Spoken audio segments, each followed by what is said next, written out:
Hai teman-teman, selamat datang di IT News, tempatnya berita aktual dan fakta yang jarang diungkap media lain. Yuk dukung kami dengan cara subscribe, like, komen, dan share, supaya lebih banyak orang tahu apa yang sebenarnya terjadi.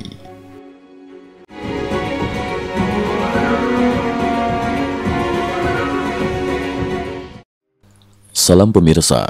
15 Juli 2025, situasi geopolitik dunia semakin memanas setelah Senator Amerika Serikat Lindsey Graham bersama Senator Demokrat Richard Blumenthal secara resmi mengajukan rancangan undang-undang RUU Sanksi Rusia 2025 di Kongres.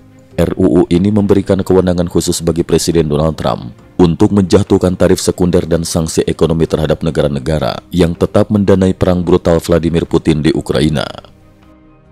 Melania Trump alarm kemanusiaan di Gedung Putih. Dalam konferensi pers yang digelar di Gedung Putih, Trump menceritakan dinamika komunikasinya dengan Presiden Rusia Vladimir Putin. Saya sudah berkali-kali menelpon Putin, dan setiap selesai saya selalu cerita ke Melania. Saya bilang, hari ini aku bicara dengan Putin, pembicaraan baik-baik saja. Sepertinya ada harapan damai untuk Ukraina dan Rusia. Tapi Melania selalu mengingatkan, benarkah? Baru saja ada kota lain yang diserang. Trump juga mengungkap, pernah juga saya berkata, ibu negara, aku baru saja berbicara dengan Putin. Kupikir semuanya akan segera selesai. Namun Melania membalas, oh, aneh sekali. Pasukan Rusia baru saja mengebom sebuah panti jompo. Ultimatum 50 hari, kesepakatan atau sanksi 100%. Pada 14 Juli 2025, Trump mengumumkan telah menyetujui penjualan senjata ke negara-negara anggota NATO dan sekaligus memberikan ultimatum tegas kepada Putin. Dalam 50 hari, harus tercapai kesepakatan damai antara Rusia dan Ukraina. Jika tidak, maka akan dikenakan sanksi tarif hingga 100%, ujar Trump. Sekretaris Jenderal NATO, Mark Rutte, yang juga hadir menambahkan, kali ini Eropa bergerak bersama, banyak negara siap membantu Ukraina, dan ini baru gelombang pertama. Akan ada lebih banyak negara lagi yang ikut mendukung. Pada 15 Juli 2025, Senator Graham menegaskan bahwa siapapun yang masih meragukan keseriusan ultimatum Trump sebaiknya belajar dari sejarah. Jika Putin dan pihak lain ingin tahu apa yang akan terjadi pada hari ke-51, saya sarankan mereka menghubungi Ayatullah, ucap Graham, merujuk pada pengalaman sanksi AS terhadap Iran. Jika saya adalah negara yang membeli minyak murah dari Rusia dan mendukung mesin perang Putin, saya pasti akan percaya pada ucapan Presiden Trump. Waktu yang dipilih bukan kebetulan. Analis ekonomi He Jiangping menyoroti bahwa jika dihitung sejak 14 Juli 2025, tenggat 50 hari akan jatuh pada 3 September 2025. Tepat pada saat Putin dijadwalkan hadir di Tiananmen, Beijing untuk menghadiri parade militer 3 September atas undangan Tiongkok.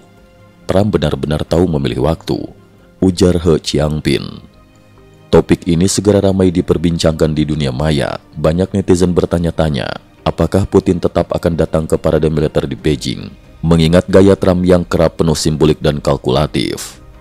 Richard Fu, pengamat politik ternama, menilai peringatan Trump ini sebagai strategi menggetarkan gunung untuk menakuti harimau. Satu langkah dengan dua target, Putin dan Xi Jinping pasti paham makna tersiratnya.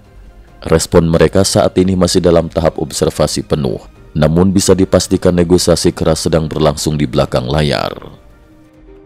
RUU Sanksi Rusia 2025, palu godam untuk Tiongkok, India, Brazil. Senator Graham menjelaskan, RUU ini memberi Trump keleluasaan untuk menjatuhkan tarif sekunder hingga 500% pada negara manapun yang membantu Rusia. Trump punya fleksibilitas dari 0% hingga 500%, ujar Graham. Senator Blumenthal lewat akun X dulu Twitter menyampaikan, RUU ini didukung oleh 85 dari 100 anggota Senat. Palu godam terakhir untuk mengakhiri perang ini adalah dengan mengenakan tarif pada negara-negara seperti Tiongkok, India, dan Brazil yang menopang mesin perang Putin dengan membeli minyak dan gas murah dari Rusia. Respon Tiongkok, India, dan Rusia.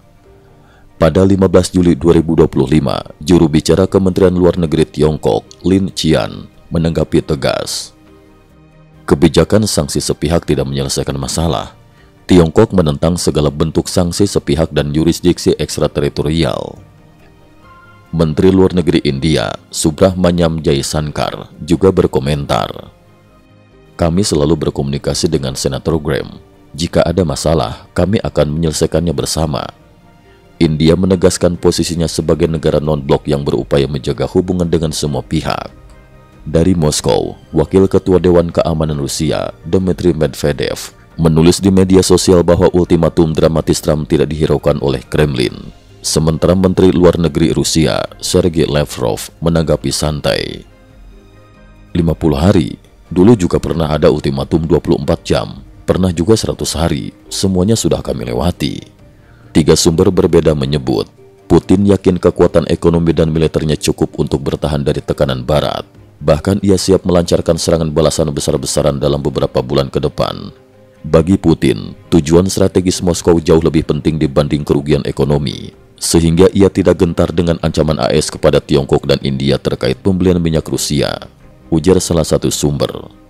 Juru bicara Kremlin, Dmitry Peskov, juga menegaskan, semua keputusan AS dan NATO tidak dianggap sebagai sinyal perdamaian, melainkan justru sebagai upaya memperpanjang perang di Ukraina. Trump, "Saya tidak memihak, saya ingin menghentikan pembunuhan." Menjawab pertanyaan wartawan, Trump menegaskan, jika 50 hari berlalu tanpa kesepakatan, itu sangat buruk. Tarif dan sanksi lain akan diberlakukan. Saya tidak memihak Ukraina ataupun Rusia. Saya ingin menghentikan pembunuhan. Zelensky tidak seharusnya menyerang Moskow, dan saya sendiri tidak berniat mengirim rudal JASSM jarak jauh ke Ukraina. Kesimpulan, 50 hari penentuan, dunia menunggu. Peringatan Trump telah mengguncang dinamika global. Sanksi super berat dan tekanan politik ke negara-negara besar seperti Tiongkok dan India menandai babak baru dalam krisis Ukraina. Sementara Putin, setidaknya secara terbuka, tidak menunjukkan tanda-tanda akan mundur. Kini seluruh dunia menantikan hari ke-51, apakah diplomasi akan menang atau sanksi ekonomi akan membuka babak baru konflik global. Cukup sekian dulu, terima kasih atas perhatiannya. IT News juga memiliki channel di platform kancing.com. Mohon kunjungan dan bantu subscribe agar bisa mengikuti perkembangan dunia tanpa batas. Terima kasih. Link kancing ada di dalam description.